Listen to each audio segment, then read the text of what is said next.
Sir ಹೇಳಿ sir, ಏನು ಇವತ್ತಿನ ದಿನದಲ್ಲಿ ನಿಮ್ಮೊಂದು ಸಂಘ ಕಟ್ಕೊಂಡು ನಿಮ್ಮೊಂದು ಒಂದು ನಮ್ಮ ಗ್ರಾಮದ ಜನತೆಗೆ ನನ್ನ ಅನಂತ ಅಭಿನಂದನೆ ಸಲ್ಲಿಸ್ತಾ, ಈ ಒಂದು ಪುರಾತನ ಕಾಲದ ಇತಿಹಾಸ ಪ್ರಸಿದ್ಧವಾದ ದೇವಾಲಯ ನಿರ್ಮಾಣ ಮಾಡೋಕ್ಕೆ ಮೊದಲು ನಮ್ಮ ಗ್ರಾಮದ ಹಿರಿಯರು ನನಗೆ ಆಶೀರ್ವಾದ ಮಾಡಿ ಇದನ್ನು ಮಾಡಿ ನಿಮಗೆ ನಾವೆಲ್ಲ ಸಪೋರ್ಟ್ ಮಾಡ್ತೀವಿ ಅಂತ ಅಂದಾಗ ನಾವು ಒಂದು ಟ್ರಸ್ಟ್ ಮಾಡಿದ್ವಿ.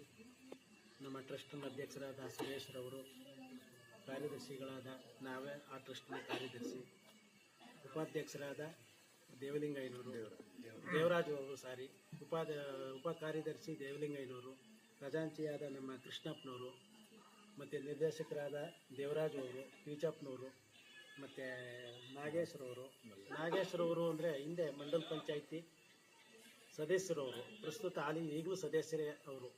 ಎಲೆಕ್ಷನ್ ಡಿಕ್ಲೇರ್ ಆಗೋವರೆಗೂ ನಮ್ಮ ಒಂದು ಆತ್ಮೀಯ ಸ್ನೇಹಿತರು ಸಹ ಹೌದು.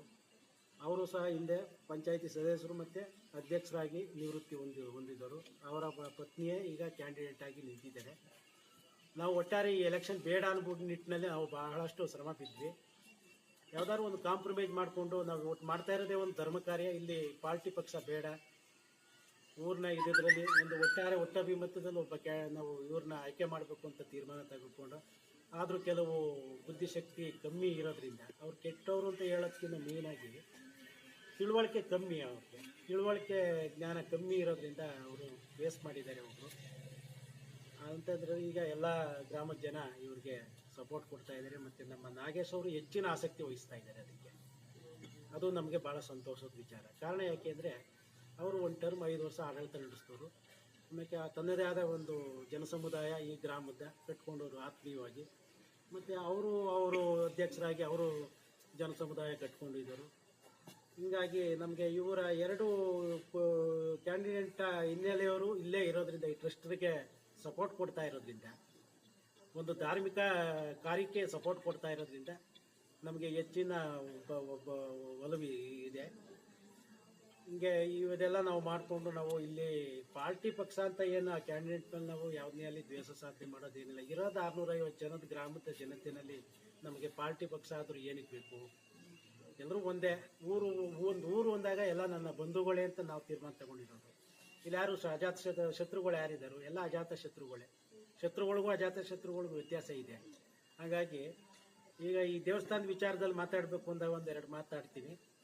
ಇದು ಹಿಂದೆ ಪೂರ್ವದಲ್ಲಿ ನಾವು ಹಿರಿಯರು ಹೇಳ್ತಾ ಇರೋ ಪ್ರಕಾರ, ವ್ಯಾಸರಾಜರು ದೇಶ ಪರ್ಯಟನೆ ಮಾಡ್ಕೊಂಡು ಹೋಗ್ಬೇಕಾದಾಗ ಎಲ್ಲಿ ಅವ್ರಿಗೆ ಸೂರ್ಯ ಅಸ್ತಮಾನ ಆಯ್ತದೋ ಅಲ್ಲಿ, ಮತ್ತು ಸೂರ್ಯ ಉದಯ ಆಗೋ ಸ್ಥಳಗಳಲ್ಲಿ ಸಂಧ್ಯಾ ವಂದನೆ ಮಾಡ್ಕೊಂಡು ಹೋಗ್ಬೇಕಾದಾಗ ಏನೂ ಸಿಕ್ಕಿಲ್ಲ. ಯಾವುದೋ ಒಂದು ಚಿತ್ರಪಟ, ಈಗಾದ್ರೆ ಪ್ರಿಂಟು ಮಾಧ್ಯಮ ಅದು ಇದು ಅಂತಿದೆ. ಆ ಕಾಲದಲ್ಲಿ ಏನಿಲ್ಲ.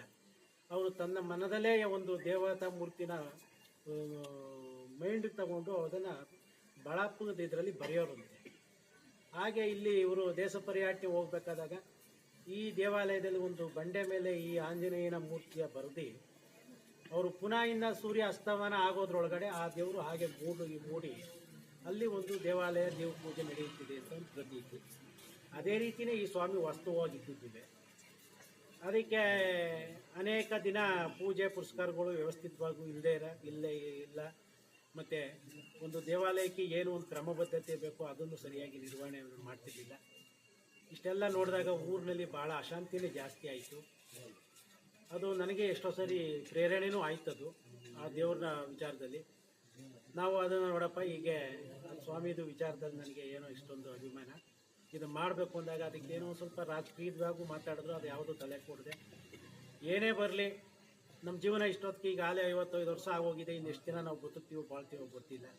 ಇಲ್ಲಿವರೆಗೆ ನಮಗೆ ಕಷ್ಟವೋ ಸುಖವೋ, ಊಟ ತಿಂಡಿ ಬಟ್ಟೆ ಆಶ್ರಯ ಅನ್ನ 4 ಜನಕ್ಕೆ ನಮ್ಮ ಕೈಲಾದ ಸೇವೆ ಮಾಡೋ ಶಕ್ತಿ ದೇವರು ಕೊಟ್ಟಾದಮೇಲೆ ಇನ್ನು ಹೆಚ್ಚಿನ ಒಂದು ಆರ್ಥಿಕತೆ ಇರ್ಬೋದು, ಏನೇ ಇರ್ಬೋದು, ಅದನ್ನು ಇಂಥ ಸೇವೆಗೆ ಮುಡುಪಾಗಿಡಬೇಕು ಅನ್ನೋ ನಿಟ್ಟಿನಲ್ಲಿ ನಾವು ಮೊದಲು ಇದಕ್ಕೆ ಕೈ ಹಾಕಿದಾಗ ನಮಗೆ ಅನೇಕ ಜನ ಸಹಕಾರ ಮಾಡೋದು. ಇದಕ್ಕೆ ಹೆಚ್ಚಿನ ಒಲವು ತೋರಿಸುವುದು ಸನ್ಮಾನ್ಯ Shri BR Vasudev, the Jayanagar cooperative housing society president. ಭಾಳ ನಮಗೆ ಅದ್ಭುತವಾಗಿ ಸಹಕಾರ ಕೊಟ್ಟರು. ಅವರಂದ್ರು ಒಂದು ಮಾತು, ನಿಮ್ಮೂರಿಗೂ ನನಗೂ ಎತ್ತಾಣ ಸಂಬಂಧ, ಆದರೆ ನಿಮ್ಮೂರ ಇದು ನೋಡಿದ್ರೆ ನಾನು ಅಲ್ಲೇ ಇರಬೇಕು ಅನಿಸುತ್ತೆ, ಅಲ್ಲೇ ನಾನು ಒಂದು ದಿವಸ ಇದ್ದು ಹೋಗ್ಬೇಕು ಅನಿಸುತ್ತೆ. ಈ ಊರಲ್ಲಿ ಯಾಕೆ ಒಂದು ಆಡಿಟೋರಿಯಂ ಮಾಡಬಾರ್ದು, ಇದೆಲ್ಲ ಯಾಕೆ ನೀವು ಈ ಕ್ಷೇತ್ರನ ಅಭಿವೃದ್ಧಿ ಪಡಿಸಬಾರ್ದು ಅಂತ ಒಂದು ವೇದಿಕೆ ಮೇಲೆ ಅವರು ಹಂಚ್ಕೊಂಡ್ರು ಈ ಊರನ್ನ ಒಂದು ರೀತಿ. ಅದು ಒಂದು ಪ್ರೇರಣೆ ನನಗಾಯಿತು. ಇಂಥವರೊಬ್ಬರು ನಮ್ಗೆ ಸಹಕಾರ ಮಾಡಿದಾಗ ಇದನ್ನು ಉಪಯೋಗ ಪಡಿಸ್ಕೋಬೇಕು, ಸ್ವಾರ್ಥ ಮಾಡಬಾರ್ದು ಅನ್ನೋ ಉದ್ದೇಶದಲ್ಲಿ ಆ ದೇವಸ್ಥಾನದ ಕೆಲಸದಲ್ಲಿ ನಾವು ನಿರತರಾಗಿದ್ದೀವಿ. ಅದಕ್ಕೆ ಹೆಚ್ಚಿನ ಒತ್ತು ನಮ್ಮ ಕಮಿಟಿ ಮೆಂಬರ್ಸ್ ನಮಗೆ ಮಾಡ್ತಾ ಇದ್ದಾರೆ. ನನ್ನ ಅಣ್ಣನ ಮಗ ಚಂದ್ರು ಅಂತ, ಮತ್ತು ಅವರು ನಮ್ಮ ತಂದೆಯವರ ದೊಡ್ಡಣ್ಣ ಅವರ ಮಗ ನಮ್ಮ ಜವರಪ್ಪನವರು ಅಂತ, ಇವರು ಒಂದು ಸಂಘಟನೆಯಲ್ಲಿ ಸಕ್ರಿಯವಾಗಿ ಭಾಗವಹಿಸ್ಕೊಂಡು ಕಾರ್ಮಿಕ ಸಂಘಟನೆಯಲ್ಲಿ ಭಾಳ ಒಳ್ಳೆ ಕೆಲಸ ಮಾಡ್ತಾ ಇದ್ದಾರೆ.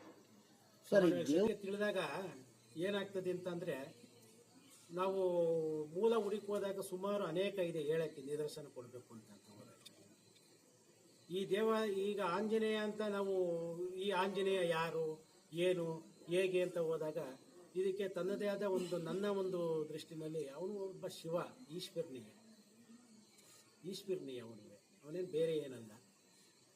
ಶ್ರೀ ನಾರಾಯಣನ ಸೇವೆ ಮಾಡಬೇಕು ಅಂತ ಬಂದಾಗ ಅದಕ್ಕೆ ಬೇಕಾದಷ್ಟು ಇತಿಹಾಸ ಇದೆ. ನೀನು ಈ ರೂಪದಲ್ಲೇ ಬಂದು ಈ ರೀತಿಯಲ್ಲಿ ನನ್ನ ಸೇವೆ ಮಾಡು ಅಂತ ಅಂದಾಗ ದೇವರು ಒಬ್ಬನೇ, ಅವನಿಗೆ ಹೆಸರು ಹಲವ ನಾಮ ಹಲವು ಅಂತ ಅಂತಾನವನಿಗೆ.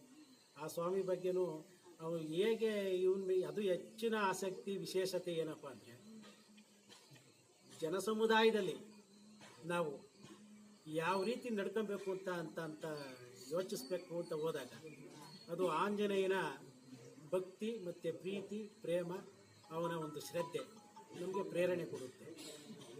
ಎಲ್ಲೂ ಒಂದು ಕಾಲದಲ್ಲಿ ಹೇಳ್ತಾರೆ, ಅದಕ್ಕೆ ಒಂದು ನಿದರ್ಶನ, ಒಂದು ಸಣ್ಣದ ನಿದರ್ಶನ. ಅರ್ಜುನನಿಗೆ ಅಹಮ್ಮು ಜಾಸ್ತಿ ಆಗ್ತಾ ಇರ್ತದೆ.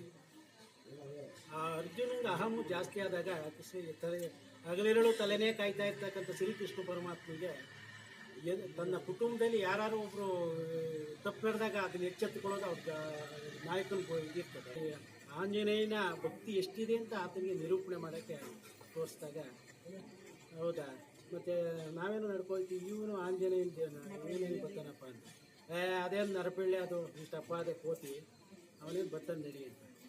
ಸರಿ ಹೌದಾ, ಸರಿ ನಡಿಯಪ್ಪ ಅಂದ್ಬಿಟ್ಟು ಇಬ್ಬರು ನದಿ ದಾಟ್ತಾರೆ.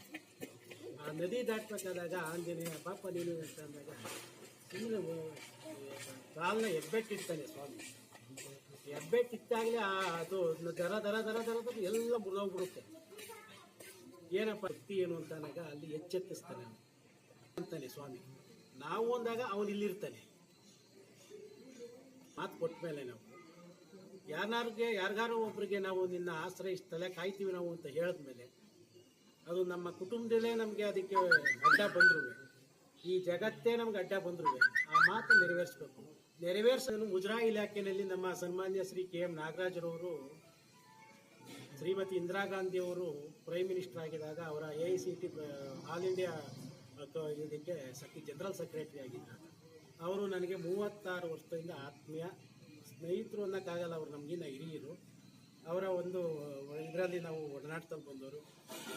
ಎಚ್ಚೆತ್ಕೊಳ್ಳಲ್ಲ ಅಂತ ಹೇಳಿ ಬರಲ್ಲ, ಅಲ್ಲಿ ಪಕ್ಷ ಪಾರ್ಟಿ ಬರೋದಿಲ್ಲ, ಸರ್ಕಾರ ಜನಪ್ರತಿನಿಧಿಯ ಒಂದು ಪಿಲ್ಲರ್ ಇದ್ದಂಗೆ. ಇಲ್ಲಿ ಪ್ರತಿಯೊಂದನ್ನು ಸರ್ಕಾರನೇ ಮಾಡೋಕ್ಕೂ ಬರೋದಿಲ್ಲ. ಸರ್ಕಾರ ಮಟ್ಟದಲ್ಲಿ ಅದು ಮಾಡಿದ್ರು ಅದನ್ನು ಉಪಯೋಗಿಸ್ಕೊಳ್ಳೋ ಮಟ್ಟದಲ್ಲಿ ಗ್ರಾಮದ ಜನತೆ ಸಹಕರಿಸಬೇಕು. ಅನೌನ್ಸ್ ಆಯ್ತದ್ದು ಮುಜರಾಯಿ ಇಲಾಖೆಯಿಂದ. ನಾನು ಕೃಷ್ಣಪ್ಪನವ್ರಿಗೂ ಸಹ ಹೇಳಿದೆ, ಆ ಟೈಮಲ್ಲಿ ನಾನು 10 ಲಕ್ಷ ರೂಪಾಯಿ ಅಮೌಂಟು ರೆಡಿ ಆಗಿದೆಯಪ್ಪ, ನೀವು ಅಕೌಂಟ್ ನಂಬರ್ ಕೊಡಿ, ಏನು ಮಾಡಿದ್ದೀರಿ ಅಂತ ನಮ್ಮ ನಾಗೇಶ್ ಅವ್ರಿಗೂ ಹೇಳಿದೆ, ಅವ್ರಿಗೂ ಹೇಳಿದೆ. ಅಲ್ಲಿ ಏನೇನು ಅದು ವ್ಯವಸ್ಥೆ ಆಗಿತ್ತು, ನನಗೆ ಅವ್ಯವಸ್ಥೆ ಆಗಿತ್ತು ಗೊತ್ತಿಲ್ಲ. ನಾವು ರೈತಾಪಿ ಕುಟುಂಬ, ಆ ಬಾಂಧವ್ಯ ಹೇಗಿರುತ್ತೆ ಅಂದರೆ, ನಾವು ಕಟ್ಕೊಂಡಿರ್ತಕ್ಕಂಥ ದನ ಕರು ಇರ್ಬೋದು, ಒಂದು ಮೇಕೆಗಳಿರ್ಬೋದು, ಟಗರುಗಳಿರ್ಬೋದು, ಮತ್ತೊಂದಿರ್ಬೋದು, ರೈತನಿಗೆ ಬೆಳಗ್ಗೆ ಎದ್ದರೆ ಅವೇ ಅವ್ರಿಗೆ ಜೀವನಾಧಾರ ಇರ್ಬೋದು. ಈಗ ಎಲ್ಲ ಇಟ್ಕೊಂಡು ಏನು ನಾವು ಮಾಡೋದು, ಸುತ್ತೋದ್ಮೇಲೆ ಏನು ಮಾಡ್ಬೋದು ಅಂತ ಒಂದು ಪ್ರಶ್ನೆ ಬರ್ಬೋದು. ಇಲ್ಲ ಅಂತ ನನ್ನ ದೃಷ್ಟಿನಲ್ಲಿ ನಾವು ಹಿಂದೂ ಸಂಸ್ಕಾರ ಸಂಸ್ಕೃತಿ ನಾವು ಪಾಲನೆ ಮಾಡಬೇಕು. ಭಾಳ ನಿಷೇಧ, ಬಹಳ ಒಳ್ಳೆ ಕಾನೂನು ತಂದಿದ್ದಾರೆ. ಅದಕ್ಕೆ ಬೇಡ ಅಂತ ಅನ್ನೋರು ಸುಮಾರು ಕಾಮೆಂಟ್ ಮಾಡ್ತಾ ಇದ್ದಾರೆ. ಅಲ್ಲೆಲ್ಲ ಲಾರಿ ತುಂಬಿಬಿಟ್ಟು ಸುತ್ತೋದ ಹಸುಗಳೆಲ್ಲ ಫೇಸ್ಬುಕ್ ಹಾಕೊಂಡು ತೋರಿಸ್ತಾ ಇದ್ದಾರೆ. ತಪ್ಪದು. ಹಂಗಾರೆ ಆ ಲಾರಿ ತುಂಬಿರೋ ಅಷ್ಟೇ ಹಸುಗಳು ಸತ್ತಿರೋದು ಪ್ರಪಂಚದಲ್ಲಿ, ಯಾವ ಹಸು ಸುತ್ತಿಲ್ವೇ? ಸತ್ಯ ನಾವು ಮಣ್ಣು ಮಾಡೋದಿಲ್ವೇ? ಅವನು ಒಂದು ಸಂಸ್ಕಾರ ಅಂತ ಮಾಡ್ತಿರ್ತಾನೆ. ಹಂಗಾರೆ ಅವನೇನು ಮಾಡ್ತೀವಿ? ಹಂಗಾರೆ ಕುಯ್ಕೊತಿರ್ತಾರೆ ಯಾರು. ಇದನ್ನು ನಾವು ಕೇಳಬೇಕಾಗ್ತದೆ ಈ ಥರ ವ್ಯತಿರಿಕ್ತವಾಗಿ ಸ್ಟೇಟ್ಮೆಂಟು ಮಾಧ್ಯಮಗಳು ಕೊಟ್ಟಾಗ ನಾವು ಈಗ ತಾಯಿಗೆ ನಾವು ಒಂದು 8 ತಿಂಗಳು 9 ತಿಂಗಳು ಹಾಲ ತಾಯಿ ಎದಾಲು ಕುಡಿತೀವಿ, ಗೋಮಾತೆ ಉಳಿಸಿ ರೈತಾಪಿ ಕುಟುಂಬವನ್ನು ನೀವು ಉದ್ಧಾರ ಮಾಡಿ ಅಂತ ಕೇಳ್ಕೊಳ್ತೇವೆ. ನನ್ನ ಹೆಸರು ಶಿವಣ್ಣ ಅಂತ ಅಂದ್ಬಿಟ್ಟು, ನಮ್ಮ ಪೂಜ್ಯ ತಂದೆಯ ಹೆಸರು ಮುದ್ದೇಗೌಡ ಮಾಸ್ತಮ್ಮ. ಎಲ್ಲ ನನ್ನ ಆತ್ಮೀಯ ಬಂಧುಗಳೇ, ಇಲ್ಲಿ ಯಾರು ಸ್ನೇಹಿತರಿಗಿನ್ನ ಬಂಧುಗಳೇ, ಎಲ್ಲ ಒಂದು ಒಡನಾಟದಲ್ಲಿರ್ತಕ್ಕಂಥ ಬಂಧುಗಳು ಅಷ್ಟೇ. ನಮಗೆ ಇಷ್ಟು ನಮ್ಮ ಗ್ರಾಮದ ಪರವಾಗಿ ನೀವೆಲ್ಲ ಇಷ್ಟೊಂದು ಕಾಳಜಿ ವಹಿಸಿ ಮಾಹಿತಿ ತೆಗೆದುಕೊಂಡದಕ್ಕೆ, ನಮ್ಮಿಂದ ಈ ಕೆಲವು ಮಾಹಿತಿಗಳನ್ನು ತೆಗೆದುಕೊಂಡು ಪ್ರಸ್ತುತಪಡಿಸಿ ಇದರಿಂದ ಜನರು ಜಾಗೃತರಾಗ್ತಾರೆ ಅಂತ ನಾವು ಭಾವಿಸ್ಕೊಂಡು, ಮಾಧ್ಯಮ ಮಿತ್ರರಾದ ತಮಗೂ ಸಹ ನನ್ನ ಅನಂತ ವಂದನೆಯನ್ನು ತಿಳಿಸ್ತಾ ಗ್ರಾಮದ ಪರವಾಗಿ ಮತ್ತೊಮ್ಮೆ ನಿಮಗೆ ಅಭಿನಂದನೆ ಸಲ್ಲಿಸ್ತೇನೆ. Thank you sir.